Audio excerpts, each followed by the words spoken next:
சாபத்திலே சிக்குண்டு இருக்கிறாங்க.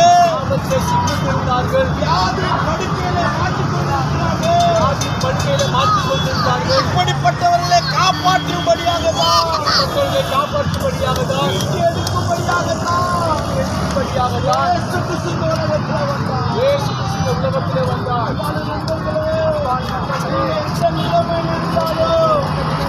இயேசு கிறிஸ்து உங்களை விடுதலையாக்குவார். சாபத்திலிருந்து விடுதலை பெறுவார். இயேசு கிறிஸ்து வாழ வைக்கிற தெய்வம். நீங்கள் என்ன செய்யணும்? உள்ளத்தை ஆண்டவருக்கு